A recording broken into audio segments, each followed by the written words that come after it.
Chào tất cả các bạn, hôm nay tôi sẽ giới thiệu cho các bạn về dòng máy khoan từ BDS MAK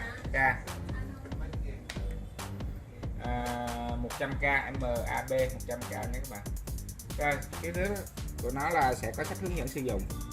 Rồi, đai an toàn.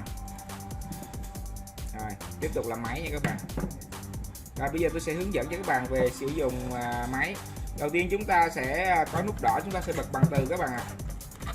Chúng ta bật bằng từ.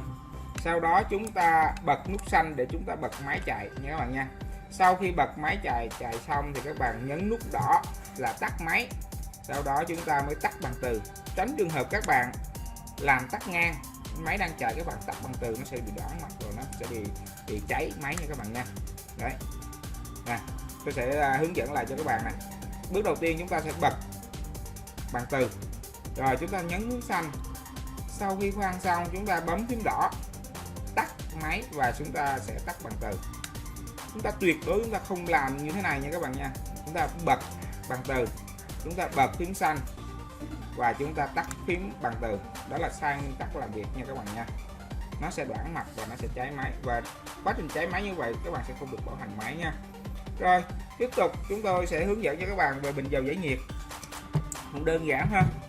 Về bình dầu giải nhiệt thì chúng ta sẽ là vàng ra, và dầu này là dầu giải nhiệt đặc chủng nha các bạn nha, chứ không phải là dầu sữa giống như các bạn mua ở ngoài của mấy cái máy tiện ở ngoài CNC nha các bạn, nó là sai.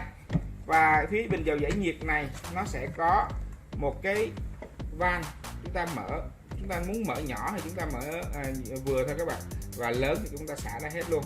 Và lưu ý khi ban đầu chúng ta sẽ xả hết, và sau khi mũi khoan vừa bắt đầu khoan xuống rồi thì chúng ta sẽ giảm cái lượng nước xuống để chúng ta giảm lại cái vấn đề mà nó xả nó tràn ra nha các bạn nha. Rồi tiếp tục là cái mũi khoan. Chúng tôi sẽ hướng dẫn. Cái này là mũi khoan máy MA 100K sử dụng bằng đầu khoan khớp. Đầu khoan khớp là khớp nối nhanh đó, giống như khớp nối nhanh đó các bạn. Rồi chúng ta chỉ cần là rút lên, kéo lên, tôi sẽ kéo cho các bạn xem. Rồi kéo lên và chúng ta gắn mũi khoan vô thôi. Rồi bây giờ tôi sẽ gắn mũi khoan cho các bạn xem ha. Rất là đơn giản các bạn. Nó có một cái ngàm đây, nó có một cái ngàm này các bạn. Chúng ta sẽ làm cái ngàm này ha. Rồi chúng ta sẽ gắn và kéo lên các bạn, kéo lên. Rồi, nó hơi vướng tay. Rồi, chúng ta đẩy vào, rồi nhả ra. Chúng ta xoay các bạn, xoay cái mũi cái là nó sẽ dính.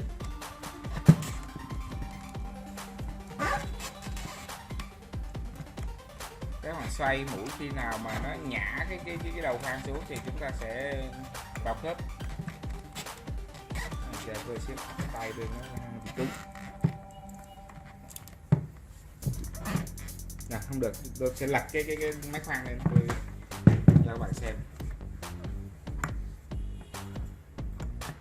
Đó, rất là đơn giản các bạn ha. Nãy để ngang thì nó hơi khó làm, nhưng mà chúng tôi để đứng thì nó rất là dễ các bạn ạ. Đó, lưu ý các bạn sử dụng ha. Chúng ta khoan lên. Cái mũi này là đang thiếu một cái mũi định tâm nha các bạn nha.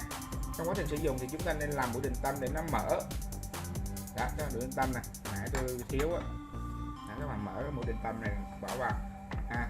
Rồi tôi vừa giới thiệu xong và hướng dẫn sử dụng cho các bạn về dòng máy khoan MAB 100K. Các bạn yêu thích kênh của tôi, các bạn có thể nhấn subscribe để hỗ trợ tôi làm một số hàng chính hãng mới.